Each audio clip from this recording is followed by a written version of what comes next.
Welcome to the Sober Social Podcast, a show dedicated to helping individuals in recovery. For this season, we'll be bringing you individuals who helped me through my recovery journey. They played a vital role for me. Through this season, we'll bring you inspiring stories, expert advice, and helpful tips on addiction and recovery. Whether you're in recovery yourself or you know somebody who is, this podcast is for you. So sit back, relax, and let's get started. All right, everybody, welcome to today's episode of the Sober Social Podcast. And as always, your guest, Wilson. I have Dr. Jim Rubin, or Dr. James Rubin. What do you... Yeah, James Rubin, but it's okay either way. Awesome. Okay, so Dr. Rubin was my professor in college, in community college. And as you've heard, if you've been following our previous episodes, we've talked about meeting Rowdy, getting a scholarship. One of the classes that I signed up for was Dr. Jim's what was it? What class was that? Do you remember? Well, besides the LDR? Yeah, like there was an actual class that I signed up for. It was CPD 103BL, Dynamics of Leadership. Exactly. And meeting Dr. Rubin really opened my eyes to something that I didn't know existed, or that I didn't know was even in existence, which is the science of behavior. I didn't really think about that ever at that time. I mean, I was 21, but I never thought that there was a science to why I was behaving a certain way. But meeting you, really, it clicked for me. Really interesting. Yeah, I think psychology and the study of human behavior, instead of just, it's observation and experimental, and then there's some of the intuition, which you probably already have. Yeah, I never understood that there was a manual to my behavior. When a product comes with a manual, I never really clicked to me that there was a whole thing about information as to why people behave the way they behave, why people do this and why people do that. It never crossed my mind at that time. So then when you learned about it, it must have been pretty exciting. Oh, yeah. Well, super exciting. I basically never missed your class. I don't think I did. No, let me go look at the attendance records. No, perfect attendance. Nice. Yeah, you never did. Okay, so why don't you introduce yourself? Sure. I have been working at Paradise Valley Community College for 28 years. Nice. So division chair for counseling, and counseling in the community college, at least in Maricopa, is helping students one-on-one, personal, career, academic, and then also teaching classes that are personal development. So I've been doing that for 28 years. And then before that, I was at Phoenix College for 2 years doing scholarship programs. So we had 4 different scholarship programs. I worked with students to help them pay for college. Nice. And before that, I was at Park Place, which is Phoenix Adolescent Drug Rehab Center. I don't think it's around anymore, but I did 3 years of counseling therapy there. Wow, that's pretty good. You spent some time at Meadows also? I was part of a group for 3 years, and it was led by, it was a men's group. Yeah. It was led by Meadows trained therapist, and then I had my own group that was similar. How big is Meadows? So Meadows is huge, and it keeps growing. Yeah, wow. So they're in Phoenix now, and they're continuing to grow, to have new treatment centers, residential treatment centers, inpatient, outpatient. It's awesome. They've been around for a long time. I think so. Yeah. I think so. Over at least 30 years now at this point, for sure. Okay. Wow. I don't know much about how long they've been, but I do love how they do treatment and how they evolve. They really don't do the same thing that they did 30 years ago. Wow. They've learned new ways of how to help people. Wow. That's really awesome. That's really, really cool. One thing that really interested me about you was reading into your bio way down the line further from after we met. So you did some studies in Kingian nonviolence techniques. Yes. So for emerging leaders too, we go on this camping trip. Right. And we have a whole manual using Martin Luther King Jr., his philosophy and how he works with groups, how to use nonviolence, where it came from. And then for students, it was, so I'm going to be a leader. Yeah. How am I going to use these principles when I'm running my business or leading a group? And that's what the training was. Using those principles, which they could easily say, oh, okay, I can use this, I can use that. Just the beginning. It wasn't obviously very advanced, but it was just some of the basic principles, 6 or 7, a couple stories that help illustrate different ways of how you can do leadership without coercion, without hierarchy, like you said, a nonviolent way. Yeah, wow. So without coercion, without hierarchy, I was actually reading some stuff recently about like leadership and like the different levels of a leader, and leaders who need hierarchy to lead, kind of like the lowest level of leadership, which is like basically like an assigned leader. But I never really thought that that would play a role in, so nonviolence, I'm thinking physical violence. Is there more to it than that? So what we used the nonviolent term for is could be anything that, when again, wasn't coercive, it was cooperative. Yeah. It could be words, it could be language, it could be a relationship, how we relate to other people. Yeah. Wow. Obviously, there's the physical violence, but that's really, as a student, they're not really exposed to that. I see. They're not going to be necessarily leading a police force or something like that. Yeah. Mostly it was students that wanted to experience a different way of leadership, because if you think about it, they're 18 years old, Yeah. 19, and all they've seen is school hierarchy. Okay, the teacher is the boss. The teacher has all the knowledge. Basically. And I just have to follow. And so that is okay. I mean, there's benefits to having that kind of structure, Right. but it's not very empowering for the student. So now they come to college, and college is a little bit more freedom, still a hierarchy, but most of them said, I feel like I'm treated as an adult here. I'm allowed to have my opinions. I'm not told, oh, be quiet, I'm teaching. Yeah. Yeah. It was, what do you think? So that changed their dynamic right off the bat. Absolutely. So now they want to know more about, okay, I want to make a change in my community. So that's probably where a lot of the principles came from, is how do I make a big change in my community so there is less violence, people are getting education, people are working together. And then from there, it was, in addition to how do I help my community, how do I help myself? Wow. And that's really what the Emerging Leaders Program was all about, was using those, how do I fix the community, but first I have to fix myself. You know, that reminds me of a lot of different stories. Like Mahatma Gandhi would say, a mother and her son came to him. And the mother's like, tell my son, to Mahatma Gandhi, tell my son, of all the things she could ask, she said, can you teach my son or tell my son not to eat chocolate anymore? He's eating chocolate all the time. Mahatma Gandhi says, tell him to come back in 2 weeks. And she's like, what, can't you tell him right now? He goes, come back in 2 weeks. So she comes back in 2 weeks. She goes, now will you tell my son not to eat candy, chocolate? And Mahatma Gandhi says, don't eat chocolate. And she says, you couldn't have told him that 2 weeks ago? And he said, no, I was still eating chocolate at the time. Wow. Wow. So it's all about, I want to have congruency. What I say is important. What I say is true. I need to do that first. That's a great story, actually. Yeah. Congruency is pretty important. That's a great story. It was in one of your classes that I learned, like, the importance of values and the importance, like, I learned that the reason there was a lot of chaos in my life was because I had these values, but I was living outside of those values. Like, lack of congruency. Like, there was these things that I said, I value this. These are my top 10 values, right? But I wasn't really, like, living according to those values that I had in my heart.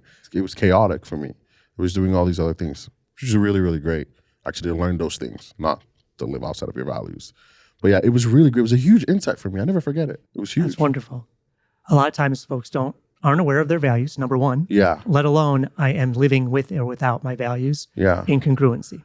So obviously we're not all 100% consistent. Yeah. But the fact that you were able to recognize it, and that's part of the things that's taught in the leadership class, was all about recognizing, here's what's important to me. And then how do I know, first off, how do I know what's important to me? Yeah. And then how do I know how to live that? Yeah. Because we are stuck in patterns. Mm-hmm. He talked about the science, the psychology, and it's easy to measure behavior, a little harder to find out why. But once they do find out why they're acting the way they are, then they have a choice. And I think that's been the best thing about gaining awareness, whether it's your interests or whether it's your skills or your values, is, okay, now that I am aware of that, what do I want to do with that? Because now I have a choice. Before it was all automatic. Most of us are just living our lives pretty much on routine. Wow. And so I think you've done a wonderful job, though, of being open-minded to learning about what's most important to you. And then every step, learning, okay, how can I live more congruently? How can I live more freely? I tell people a lot of times, and that's why with EL, it was big for us with the program at Legacy. I really wanted everybody to go through it because I really value the program. Like, I never forgot it. It set like the base for, it was as important to, my spirituality is very important to me. It was as important to me, to my spirit, as like I don't know how to explain it. Like my brain needed that. Like it was so important. It was the base and the foundation for nearly everything else, nearly almost every decision I made, right? Like, because I think it's one thing, like you said, it's easy to understand that you're not like living according to your values. Understanding why you're not, it's a little harder. But that was really important for me because even though maybe I wasn't living according to my values for a little while after, I knew I wasn't, right? Versus like trying to diagnose myself and understand, why don't I feel happy?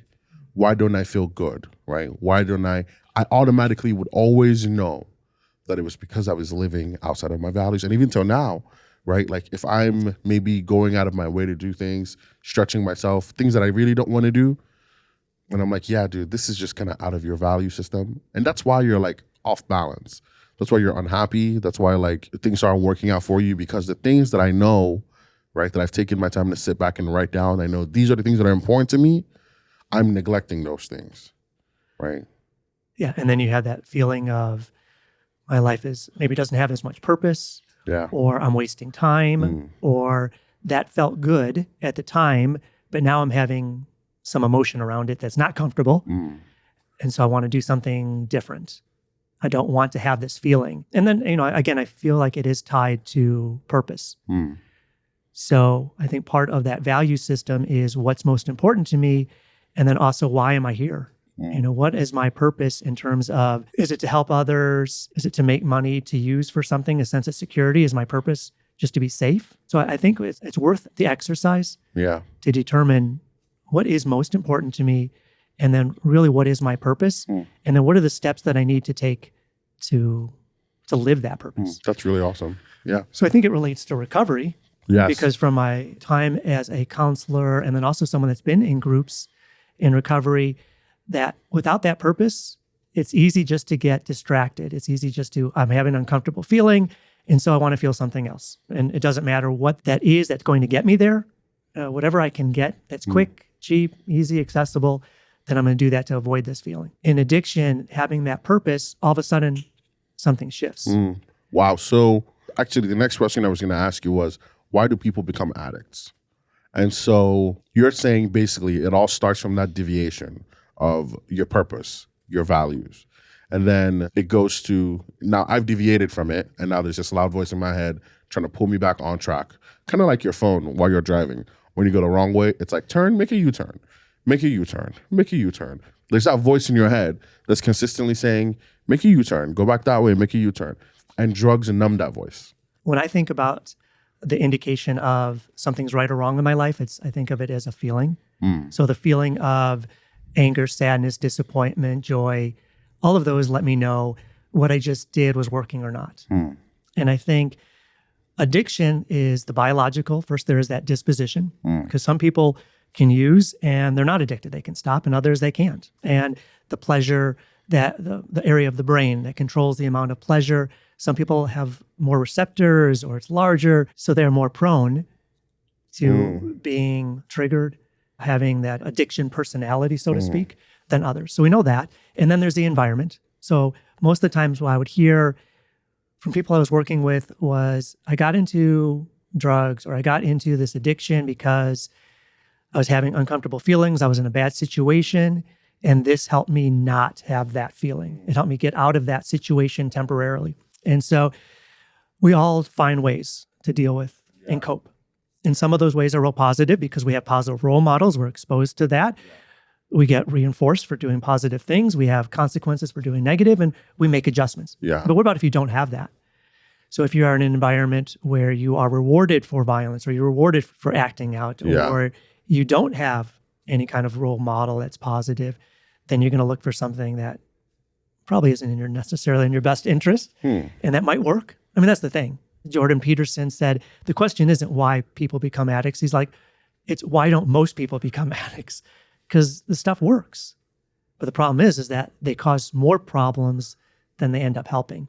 And so then most of us adjust our behavior. But if you're never taught that awareness, or you're never taught alternatives, or you're consistently remaining in that negative situation, then you're going to continue to use. So I think it's like a cycle. Yeah.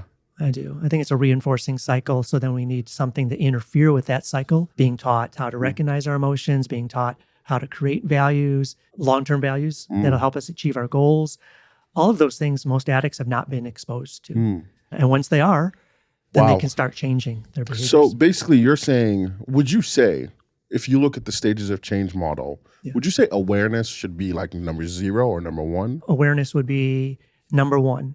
Now, I don't think you always have to have awareness to make change. Milton Erickson, one of my favorite Phoenician psychologists, he would have his patients do behaviors without necessarily understanding why they were doing it, but it would change things. It would be like radical changes in their behavior. And because they trusted him, because he was confident and experienced and had results, people would just do it. But for most of us, we do need some kind of awareness of what I'm doing is working and what I'm not doing is working. What I'm feeling is okay to have that feeling. And what do I want to do? What kind of behavior or what kind of reaction do I want to have with that feeling? And I think that's where it starts. Very interesting.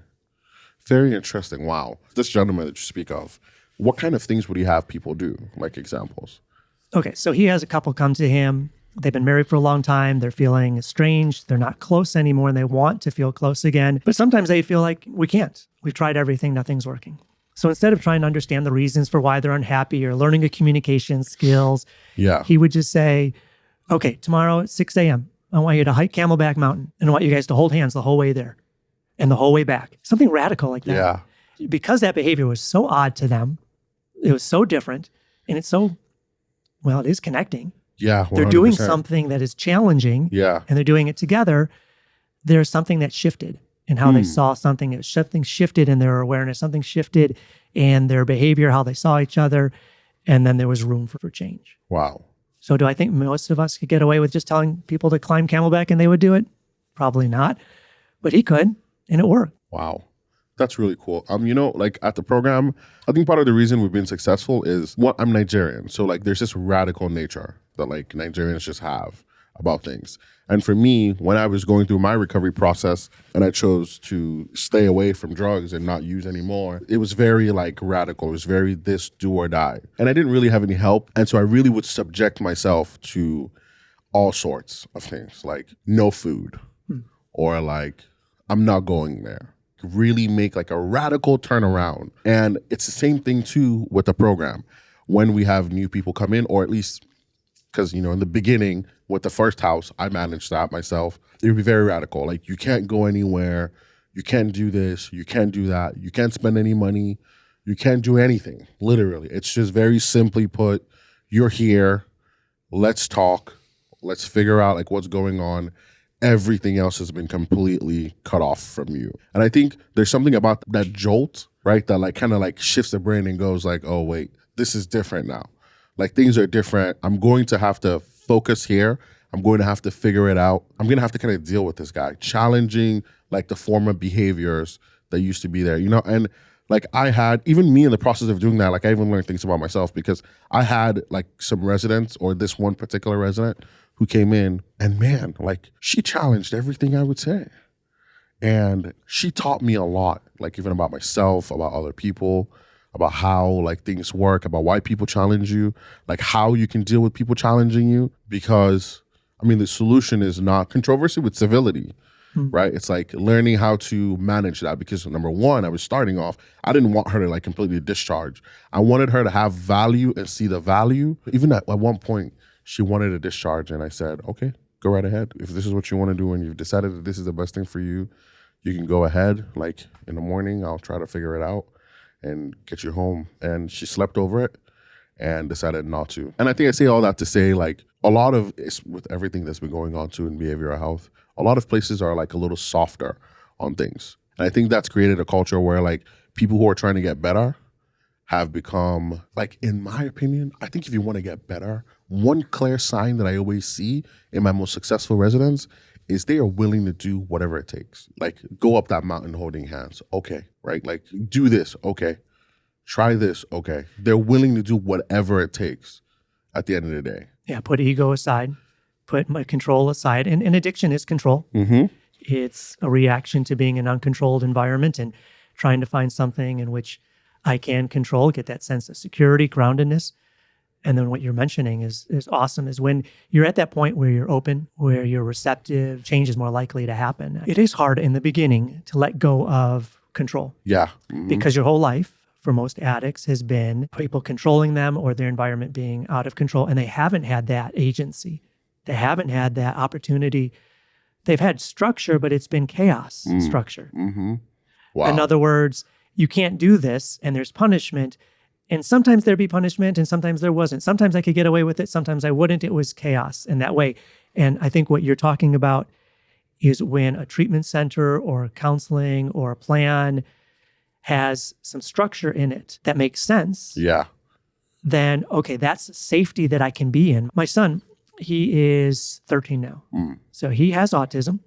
He was diagnosed early, 18 months, had every sign of early autism. One of the things that his treatment consisted of was a highly structured environment. So in other words, okay, bedtime is at 7. At 6:30, we're going to have a bath. At 6:15, we are going to put away the toys. At 6 o'clock, we're going to finish dinner. At 5:30, and you work your way backwards. He knew at 5:30 what was expected. Now you would say, well, shouldn't we give them some freedom? Shouldn't they go to bed when they're tired? And I would say, I can understand that argument that you want to go with the natural flow of what that sleep cycle is.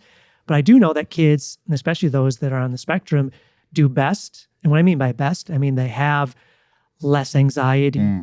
They have less outbursts. They feel safer with structure. And I think for those that are trying to get clean, having a sense of structure can give them that sense of safety that they didn't have before in their chaotic environment. So it's safe to make a change. And so I would agree that if it's being soft and saying we're not going to have as many rules, then that can create some chaos. Yeah, I 100% agree with you. How do you feel about this statement? I've often believed that everybody that comes to us, the number one reason they come is because they need help with accountability and structure. Yes. So I like it. My first inclination, my first thought was, yes, they haven't been able to find a way to be responsible, to be accountable. And so that first one makes a lot of sense to me in terms of trying to get clean, where I always look for a way to not take responsibility. I always try to find a way outside of the system because the system was causing me pain. Right. So I'm going to fight that system. And so I don't really learn responsibility to a system that could work for me in terms of treatment. So I like that idea. Yeah. I support that. Yeah, I think that's the primary, because for me through my walk, I used to wish that somebody would hold me accountable. At some point I wish somebody would tie me up and lock me up for a year, and then I would never then I would just forget about drugs and never use it again, etc. But I think the grit of making those choices in a way, and I think also the grace, because I think there was something about the spiritual for me that was okay, yeah, you're done with this, buddy. Let's get you out of here. That helped me pull through a lot more. And with our residents that come in, I always try to grind him, put him through the grinder, because you have to. It's discipline, right? Like you said, it's a structured chaos. All you know is chaos. All you know is non-discipline. But anyways, I had another question for you.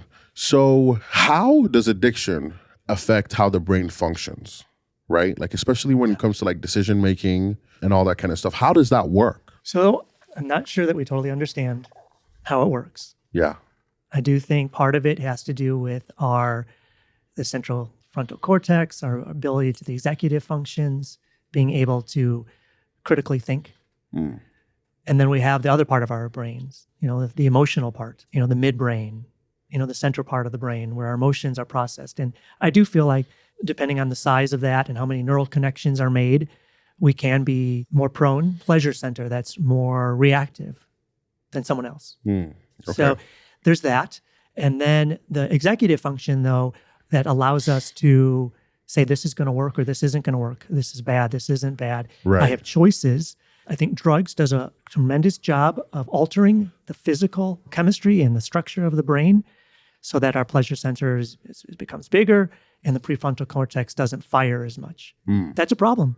That's a problem when you're trying to have freedom. Now, this goes back to your freedom and responsibility, because we all say we want freedom. Freedom comes with that responsibility, right? Existential philosophy. And if we are unable to take responsibility for our behavior because of addiction, because our pleasure principle is so much more pronounced than our ability to think critically, that is going to make it much harder to see the consequences of our actions. So I like the fact that we have to first recognize that there is a out of control element. Okay, so there's that sympathy and grace. To me, a lot of addiction comes from shame. In other words, I don't like who I am. Okay, so I don't like who I am because I've been abused and I've learned to not like myself because of that. Sorry, it's all this like subliminal, so like subconscious? I don't know how much it's conscious or subconscious. I would think it's pretty conscious. I think most people are well aware of their shame, and then they'll do everything they can to not feel that. And that could be quieting the voices, or that could be numbing the feelings. So that first part about taking responsibility means I don't know everything, and my way hasn't worked, and I can't control it on my own, because we know most addicts have tried many times to control it. Despite preponderance of negative consequences, they'll continue to do behavior that will cause them negative consequences. So I don't think it's all just, well, there's labels. Oh, they're lazy, or they don't know, they know better, they're not doing it. No, I don't think it's that. I think it's a physical brain chemistry that needs to be addressed first. That means not using drugs, being in rehab, being in detox. It means being away from that environment so that the brain can sort of reprogram itself. And then structure allows that to happen better. Okay. So what would you say to, because I think you touched on a really, really good point, which is also one of the questions I have here, is like there's a lot of stigma around like substance abuse. And that's one thing I kind of noted when I was an addict. It was just people were just like, oh man, forget this guy. Like this guy's just like donezo, right? And a lot of parents don't know what to do. A lot of family members don't know what to do. Like what kind of advice would you give them basically around the situation of stigmatizing? Because one thing I knew when I was an addict was I'm trying to stop. Like I'm trying. Like I didn't want to use drugs for like, I think probably after the first 3 years, out of the 7 years that I smoked weed, like I realized that like, okay, around year 4, like, and then the next 4 years was me trying to stop. I just couldn't for some reason. Environment, influences, the brain. I don't know why I couldn't, right? But what would you say, how would you explain it to like other people like that? Like, hey, look, they're trying to stop. It's just not, if there's something else going on there. Exactly. I look at it as bringing compassion and empathy first. Sometimes people will feel if I'm being compassionate and empathy, then I'm going to be taken advantage of. I'm not going to be helpful, enabling, but I don't look at it like that. I think if my son came to me with a broken arm, came home from school with a broken arm, I wouldn't shame him for how he broke it. I would say, let's go to the hospital. That would be my first thing. Or how are you? Like that must hurt. I'm sorry that happened to you. So that would be that compassion and empathy and understanding.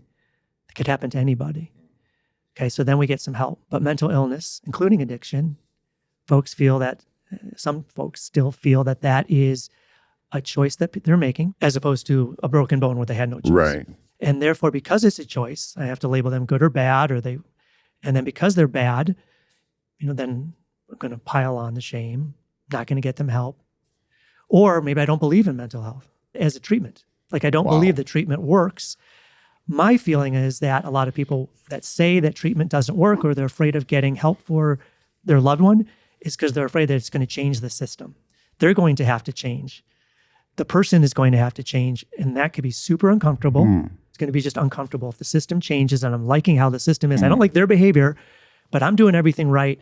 I might have to change how I interact with the person that's in addiction. And that could be very intimidating, scary, and my own issues to deal with. Right. So we need to have self-compassion for ourselves at the same time that we have compassion for the others, and that we see that this is a system problem, not an individual problem. So that shift in mindset to it's a system problem, and also that the problem is the problem. The addiction's the problem, not the person. Person's not doing what I want them to do. They're not doing things that are in their best interest. Their behavior is the problem. The using is the problem.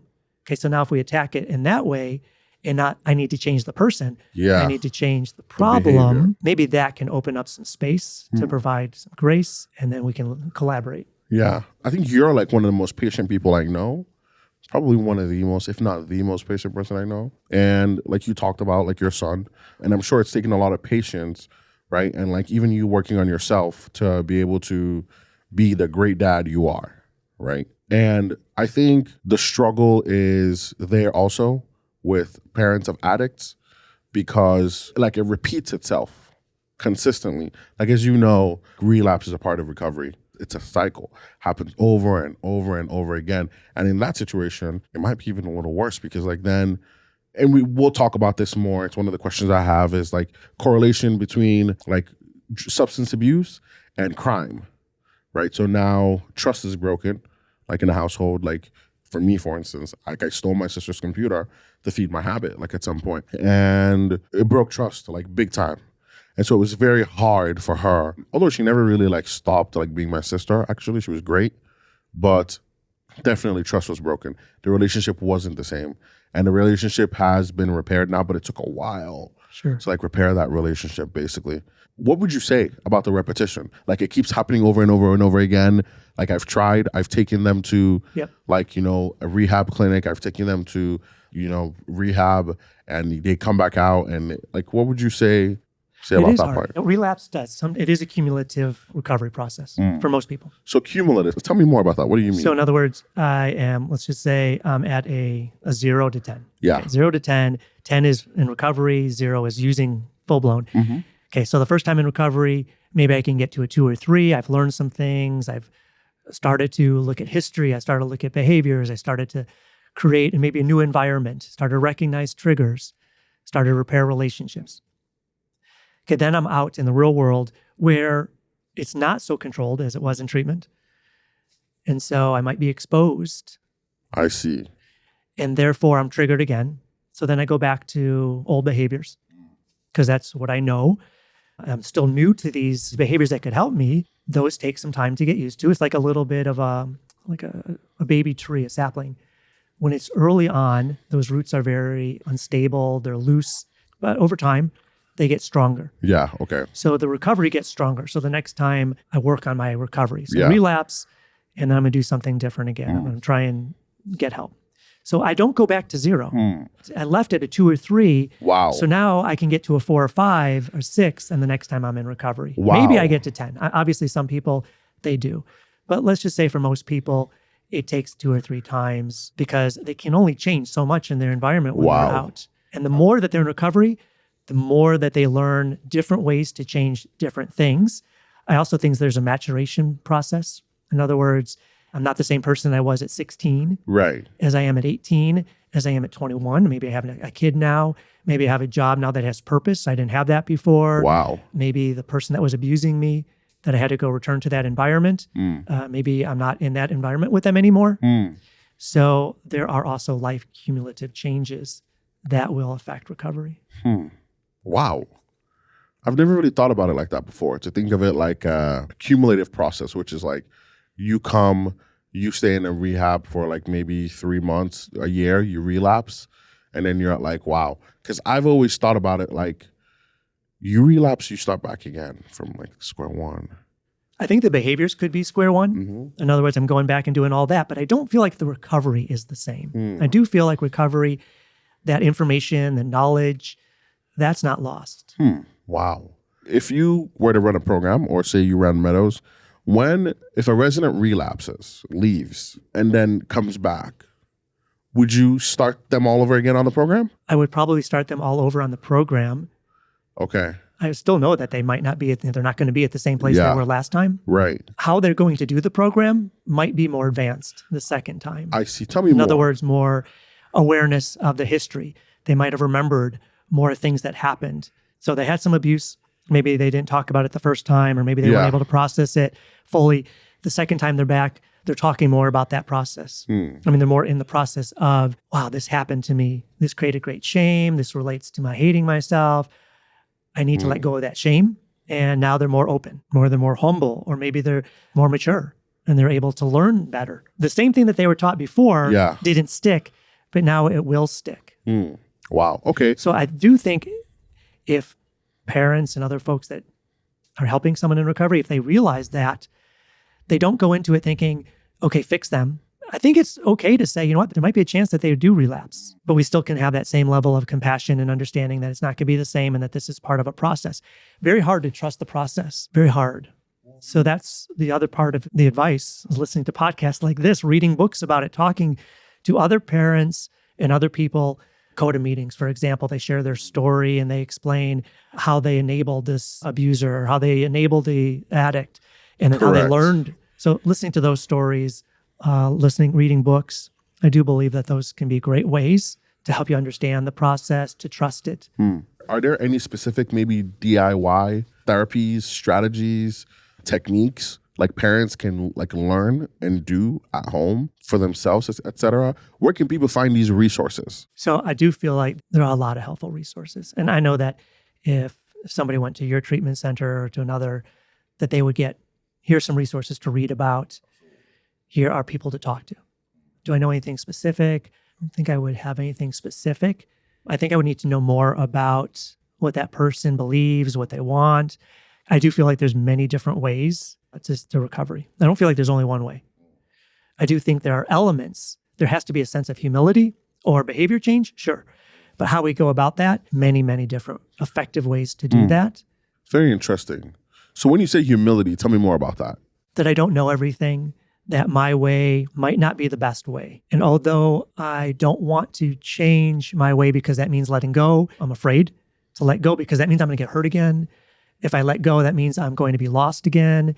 If I let go of my control, I am going to feel things I don't want to feel again. So I understand grasping. So the Buddha's first principle of suffering, right? Life is suffering. Yeah.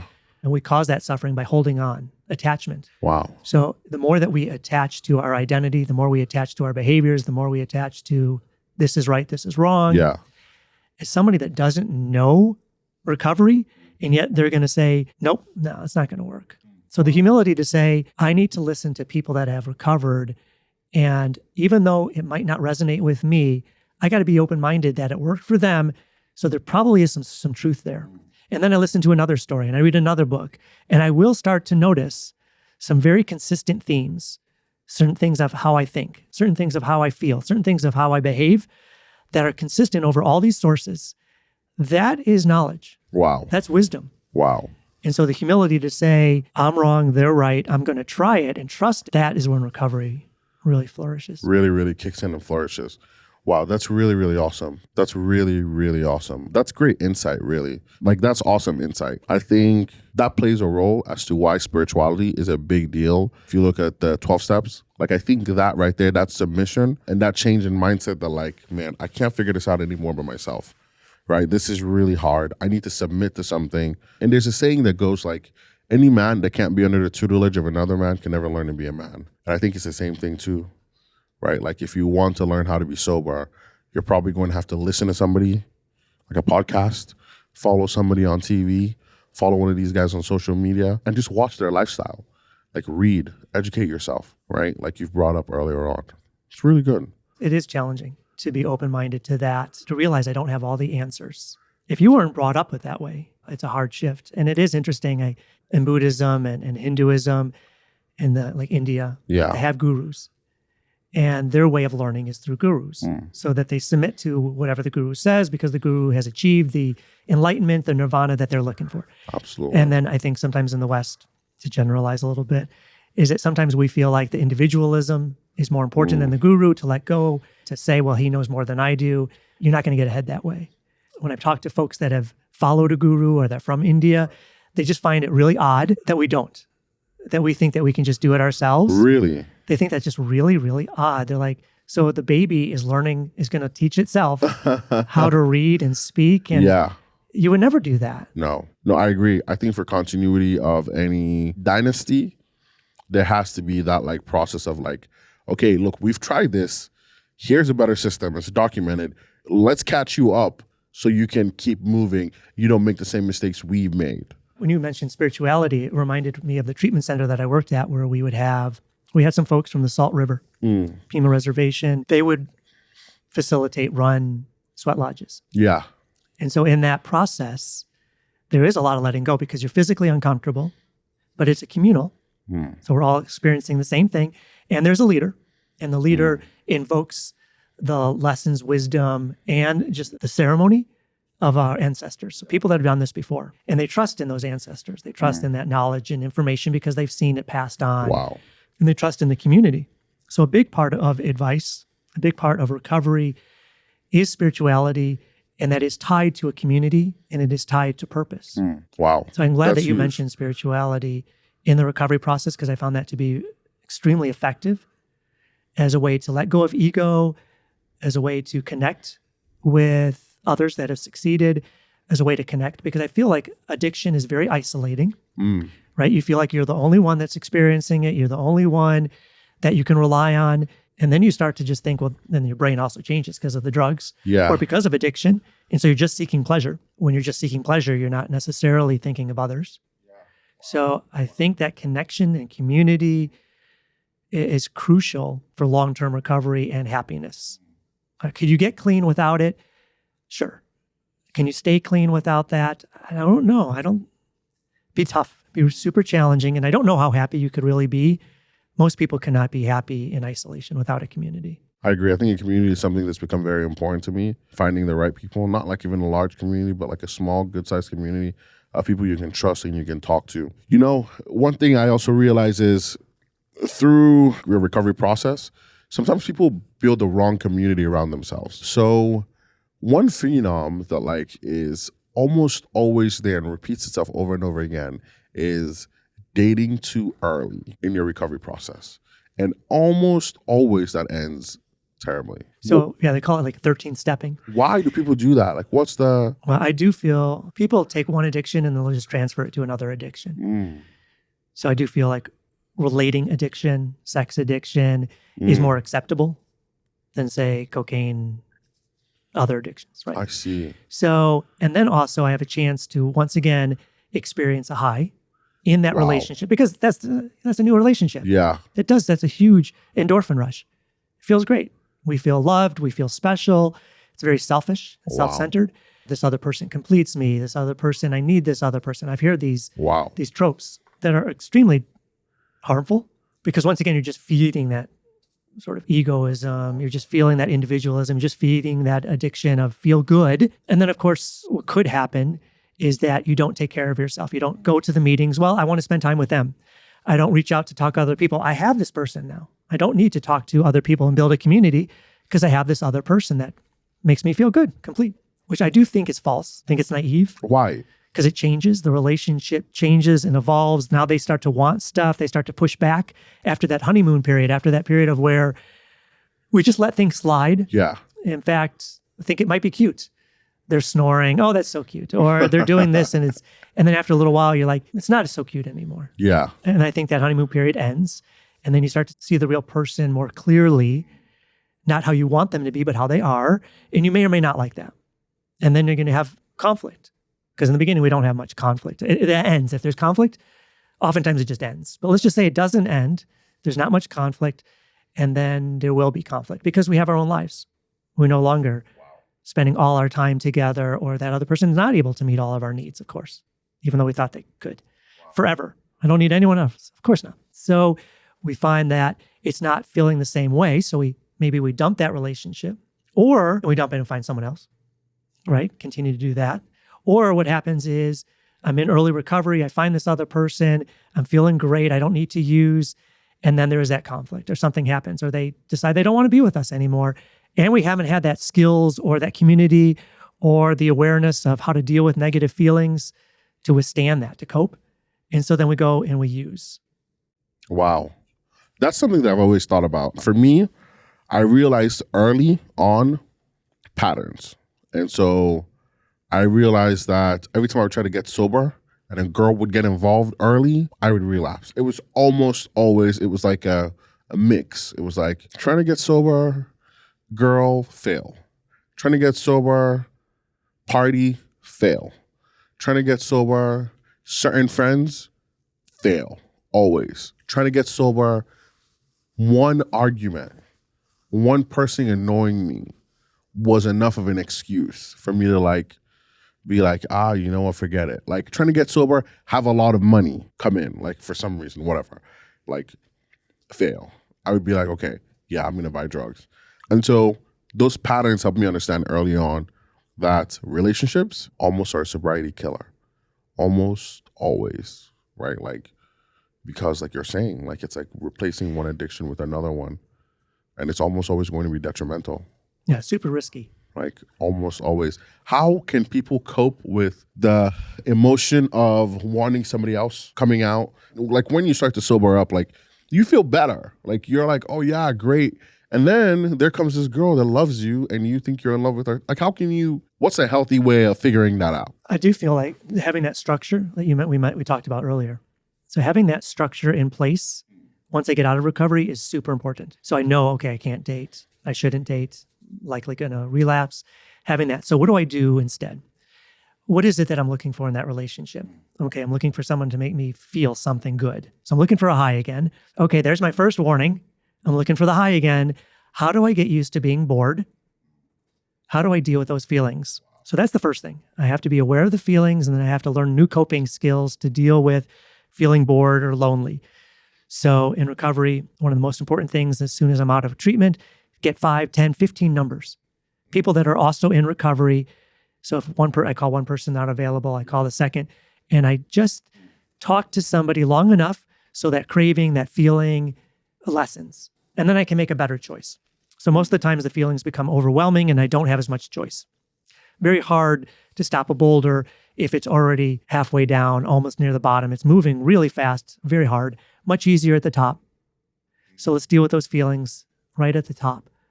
Have those other people to talk to. I'm going to feel loneliness. I'm going to feel anger. So I also knowing that just because I'm in recovery doesn't mean I'm not going to have feelings or that life isn't going to be frustrating. So I think that has reasonable expectations, and then I can have a plan in place, the structure in place so that once I'm out of here, these are the people I'm going to talk to. I like having a structured, here's how I'm going to spend every hour of the day. So I'm going to wake up. Now, first, before I do that, I have to know what my values are, what's most important to me. So sobriety, recovery is number one. So what do I need to do? That means I need to reach out. I need to go to meetings. I need to go to this or do that. Wow. Those are the first things I put in my schedule. Those are non-negotiable. That's the other thing. So recovery, it comes to that point of using is no longer an option. Okay. So now this is my schedule. Wow. I need to work out. I need to call these people. I need to pray or whatever your spiritual connection is. I need to read. I need to listen to a podcast. And I schedule that. And the more I schedule that, I'm going to feel safer. I'm going to feel more secure. My feelings will have less up and downs. I'll be a lot more stable, less likely to have that overwhelmingness that causes me to relapse. That's really interesting. So I really think that the whole rolling ball, snowball, boulder rolling down a mountain is a really, really interesting theory. And I'm really curious as to how people can recognize, anybody listening to this can recognize like the different points in the boulder rolling. And I think relationships are a really big deal because I think relationships are, obviously, you know, I'm a Christian. And I think when you're going through your battle for your sobriety, there's tactics and strategies that your enemy uses, right? And I think relationships is one big one. You're doing great going through recovery, and then bam, this one girl shows up. And could you break down like those different like checkpoints? So I think setting yourself up for success. Okay, so that's number one. So we have the structure. We have our people that we're going to talk to. We have a sponsor or somebody that who's been there and been successful and knows what we're going through and can call us, help us be responsible because they're going to know sometimes the BS. I think those are really helpful techniques. The BS. So the BS is, oh, I don't really like her, or they're not being honest to themselves. And so someone that knows the tricks, that knows the way that we can lie to make excuses. So to another person that hasn't been through addiction, we might just have empathy and compassion and say, oh, okay, that sounds awful. Or, oh, yeah, of course I would do the same thing. But to someone that's been there, oh, I heard that lie. Wow. You're probably feeling this. You're probably thinking this. Yeah. So we fall in love. So how do you fall in love? You have to have a lot of exposure. You have to be next to that person, near them, spend time with them. That is conscious on your choice to make that happen. Now, if you are journaling or you're talking to someone every day and you are being honest, here's my inventory of what I'm feeling and doing every day, you're setting yourself up for success because that other person can start to give you feedback and start to say, it sounds like you are spending more time with her. It sounds like you mentioned her 6 times today in our conversation. Are you having feelings for her? No, we're just friends.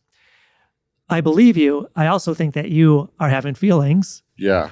And that is going to cause you to maybe give up some of your sobriety and turn your sort of higher power over to her or the relationship instead of God or sobriety or whatever your higher power is. So having that sponsor, having someone in accountability is a way to keep the boulder at the top so it doesn't gain momentum. Wow. Usually what happens though is that people will stop going to meetings. They will stop talking to a sponsor. They will stop doing the steps. They will stop doing a working out. They will stop their podcast. They'll stop meditating. And I love record keeping as a way to monitor your behavior to see whether or not you're making change. Wow. So I would set up a program where you have all these list of behaviors. And every day, how much time did you spend on that behavior? How much time did you spend in prayer, sponsor, reading, connecting, self-care? And then you'll notice over time that behaviors will decrease, stay the same, or increase in a way that allows you to say, I'm off track or I'm on track. Wow.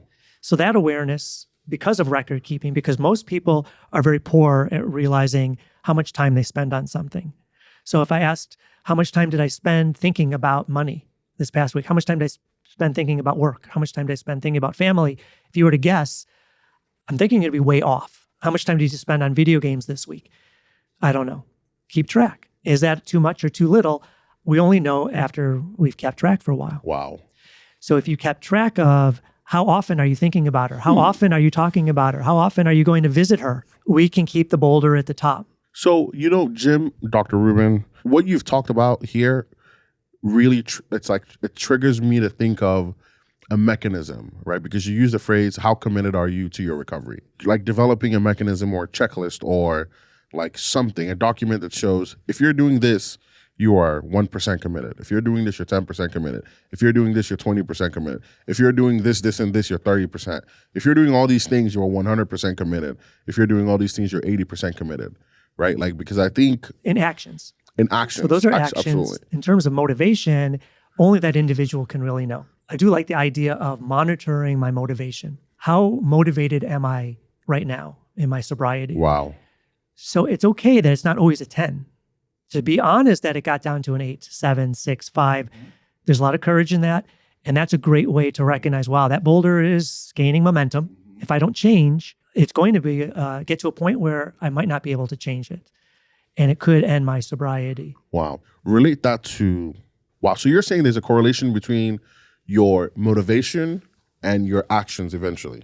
Or are you saying that like motivation, not really, but actions, yes? I think if your motivation starts to decrease to the point where you're starting to have some resistance on your schedule, you're not feeling as committed, you're not feeling as connected. If you notice that motivation starting to wane, you might have some feelings around that. Yeah. You might have doubt. And therefore, you might say, I don't need to meditate today. Wow. Or that's not working anyway. I think that's the lies that our brain tell us. And then we can tell that to someone else. I can tell, you know what, I'm not going to work out today. I'm not feeling very motivated. If we talk and we tell somebody else, they could be like, oh, I can relate to that. I felt a lack of motivation too. That's normal. It gets better. It doesn't just go down continually. Wow. Just because you're at a 5 now doesn't mean it's going to go down to 4 tomorrow. Don't give up. Wow. It could go up to a 6. Here's what we need to do. Here's what I did. Here's what the experts say. Have you tried this? Let's keep talking about it. Let's make some adjustments. I've learned so much from you today. I kid you not, Jim. Like, I've learned so much about my job from you today. You have no idea. Wow. I mean, man, like, even with the gym, right? You go to the gym a couple of days, and then all of a sudden, if you follow your feeling of lack of motivation, then you don't go anymore. And then it's like, oh, now you've missed a couple of days, and then your brain starts to win. But I recently, so I've been going like a month straight now. So, and there's days I don't feel like going. Right. Like today my schedule's really weird. Normally I like to go in the morning. I haven't gone. But as soon as I cleared the other half of my schedule, because it's a priority. Right. And I need to go. I must go. That's the attitude. It's a have to. Yeah. It's not a choice. It doesn't matter how I feel. If I just did what I felt like doing all the time. Yeah.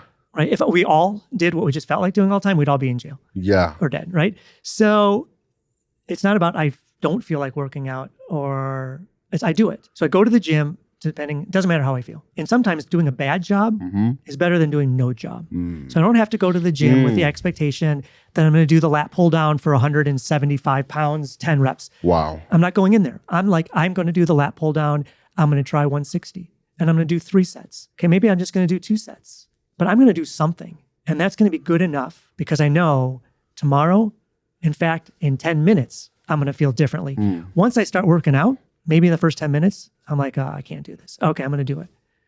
And maybe 20 minutes later, this is hard. Oh, this sucks. Yeah. I'm still doing it. Maybe by that 30th minute, we have a shift, a change. Wow. I'm a believer in meditation, Wow. mindfulness meditation, which is sitting quietly and just paying attention to the body sensations, thoughts, feelings, emotions, and allowing them to just be without trying to change it. Because when you sit there and listen and just pay attention, you see it's constantly shifting. No matter how comfortable you are not going to be comfortable a second later, 2 seconds. Wow. No matter how uncomfortable you are, all of a sudden you're comfortable. No matter what thought I'm having, I'm going to have a new thought a second later. Whatever I'm feeling, just try. Try and stay angry. You can only do it for so long until you're choosing to stay angry. Absolutely. If you don't do anything, it will dissipate. Every feeling constantly shifting. And because of that, that's something I would tell people in recovery is because you're not feeling motivated now doesn't mean you're not going to feel motivated tomorrow. Just because it's hard today doesn't mean tomorrow. It's constantly. Just pay attention to it. Don't judge it. Don't fix it. Don't just continue doing your thing, talking about it, and just watch how it shifts because it will shift. Wow. That's really awesome. That is so great. I mean, even for me, if I didn't want to do something, right? If I felt like I didn't want to, I would punish myself for having that emotion. So say and at that time I was going to the gym a lot. If I didn't want to go to the gym, I would walk to the gym rather than take the bus. Or if I missed the bus, then I would jog all the way through as a way to like teach myself like, dude, no, get your butt up and keep going. And the days I didn't want to go, like you said, like I would try to cut these little corners for the things that didn't matter. Like I try to shower before I go to the gym. If I woke up and I'm like, no, I'm not even going to think about this. I'm going to skip every step and I'm going to go. I'm going to make sure I go. And when I go, I'm going to like try my best to go super hard.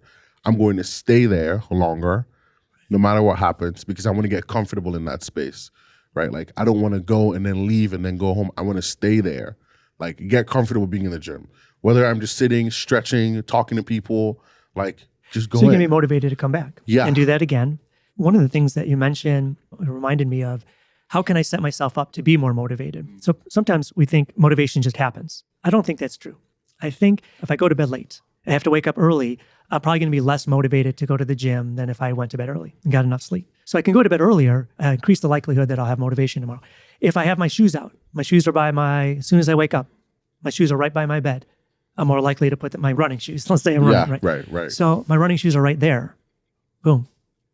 I have my snack. I have my Camelback all ready. I'm setting myself up for success. Wow. To increase the chances. So maybe I need to cut out other things in my schedule. Because if I am too busy, maybe I can skip. Let's tie that back into recovery. Yeah. So, because the gym is a perfect explanation. I love that, by the way. Setting up your shoes at night before you go to bed, getting your water bottle ready, your snacks. So recovery. Yeah. So how do I set myself up to succeed in recovery? So 3 things. I need social support. I need coping skills. And I need some like emotional regulation. Right? So how do I set myself up for success in recovery is I have my schedule. I have my list of people I'm going to call. I have the books I'm going to read. They're already laid out in front of me. You know, if I have a prayer mat, I got my prayer mat out. It's all set. If I need to work out because that's part of my recovery, then that's there. So I'm doing everything I can to succeed. Okay. Also anticipate some bad things might happen. Okay. So how am I going to react? I have a plan.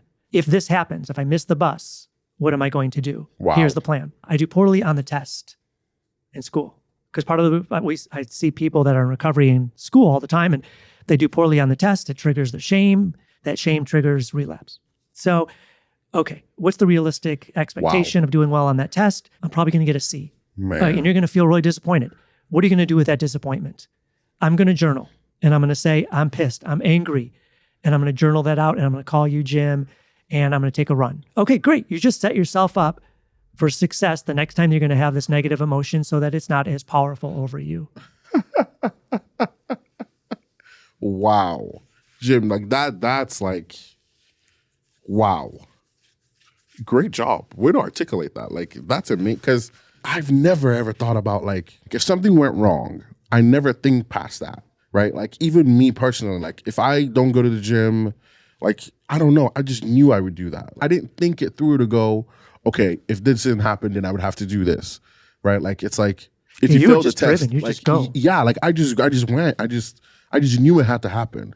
But the thought process of, like, The strategy. the strategy of thinking to myself, okay, so if I miss this, then this is what's going to happen. And if I do this, then I'm going to have to, if I fail the test, then here's what I'm going to do, right? Because it's a possibility. It's called risk management. So risk Wow. management, they have that in business. Yeah. We have it in school. Yeah. When we're trying to plan, and we do it for recovery. Wow. What is our strategy for Oh when my things go gosh. wrong? And here's all the different contingencies, because stuff goes wrong all the time. And if I don't have the skills, which most recovery, they're used to just using when things go wrong. Wow. I need a lot more skill at and more help of all the different ways I can deal with the disappointment, being late, the shame, the failure. Wow. Let's talk about all that. Yeah, Let's hey plan man, look, if you ever retire from Paradise Valley, you know, Yeah. like, I mean, All yeah, right, let's sign me up. Hey man, look, because that's really great. Like, I've never thought about risk management with recovery too, like that. At least, if you were to say, Wilson, what's a risk management in recovery? I'd be thinking, like, if somebody breaks the TV, how do we make sure they don't break the TV?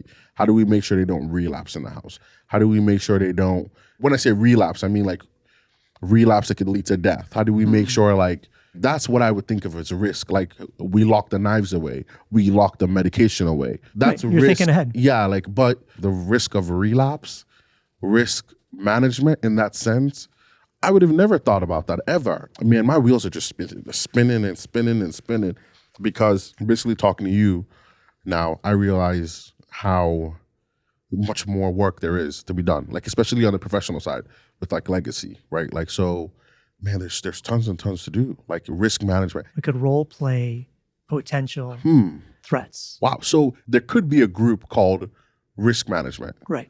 and like strategies or Right. sobriety strategy. So we know there's going to be, I do this with my daughter all the time. So we know that she's going to try and date, and she's going to meet guys, and the relationships aren't going to work all the time because we're 16. So how are we going to react when this happens? Because now she's been through a few relationships that haven't worked. And so she now knows, oh, that really hurts. Okay, so the next time that happens and you are feeling this, what can you do? Wow. And so I think next time it does happen, she won't feel as disappointed or as devastated. In other words, the scale from 0 to 10, when the end of a relationship for many of us, sometimes it feels like a 9 or 10. It really shouldn't.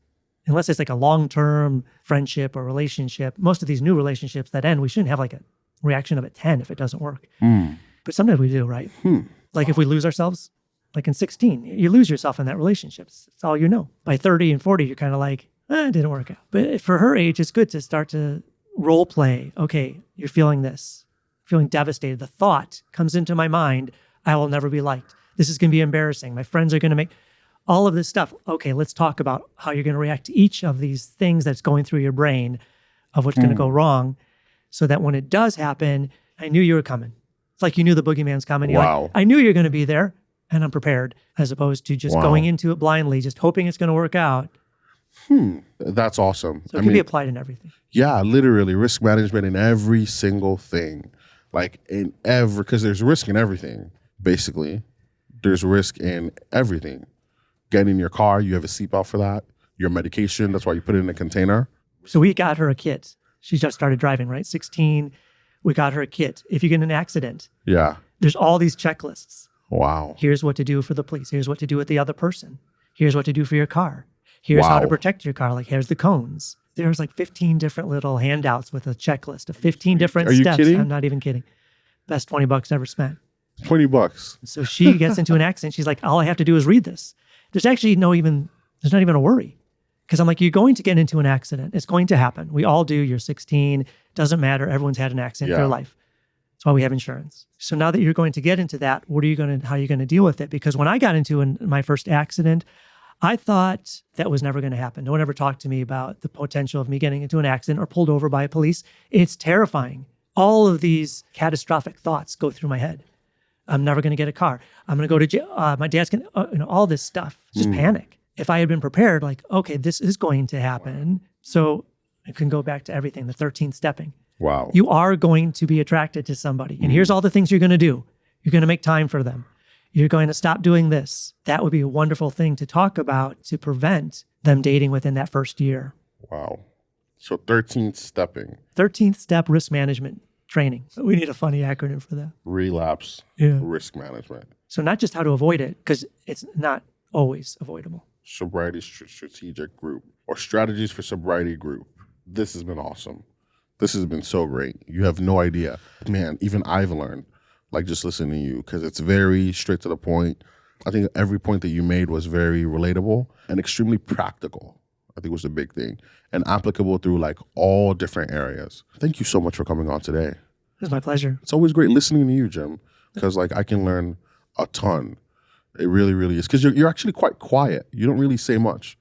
Like unless somebody like engages you, in some instances over engages you, like you don't really say much. Like you're more reserved. Paying attention, listening. Yeah, absolutely. Which is greatly underrated, I think. But it's really awesome having you. Thanks. So any last words? Any like advice that you'd like to give people in general about recovery, substance abuse, nonviolence techniques? Yeah, for sure. Most important is self-compassion and empathy for others. So if we can begin with that, like we're not blaming, we're not shaming, Yeah. we're not labeling the person. It takes away all that expectation of Yeah. being perfect. So the other person doesn't have to be perfect. So Yeah. it's easier to love them. I'm not going to be perfect. So that allows that openness, that humility Wow. to come in so that I can learn new ways. Most of our fears never happen. Wow. So if I can have compassion for any kind of feeling, whether it is fear or doubt, because we're going to have that. That's the other thing is we are going to have doubt. We're going to have maybe some unrealistic expectations. But if we know and have a plan for when things go wrong and we don't get attached to just the result, but we have our process, our structure, we're going to do well. Wow. That's really, really awesome. That's really cool. What's the one thing that you've learned, like throughout your life's journey, you as a person? Like, what's the biggest lesson you've learned about Things like, change. Things change. Really? Don't get stuck. Do not get attached. How do people get stuck or attached? And how do you avoid that? Like, tell me more about that. That's really interesting. Most of it comes from Buddhist psychology. The attachment creates the suffering. And attachment comes through expectation. I need you to be a certain way. So once I recognize that I have that attachment, I'm starting to identify with a certain feeling. I'm identifying with a certain behavior. I start to say, I am this, I am that. Right there. Okay, that's a sign of attachment. Let go. I'm just going to be open. Let's just be open to what happens. Stop the labeling. Interesting. Well, I'm guilty of that. Thank you for coming on today. You're welcome. Yeah, thanks a lot. I can think of a lot of attachments that I put on myself. And I could see how those attachments have diluted a lot of things. Very interesting. Thank you so much for coming on today. I really enjoyed having you. It's awesome talking with you. Absolutely. Thank you. Thank you for listening to today's episode of the Sober Social Club podcast. We hope you enjoyed this episode and learned something new. If you enjoyed it, please leave us a review and feel free to share it with somebody you think might benefit from this. Don't forget to tune in next week for another inspiring episode. Until then, remember, tough times don't last. Tough men do. Stay strong and keep living your best life.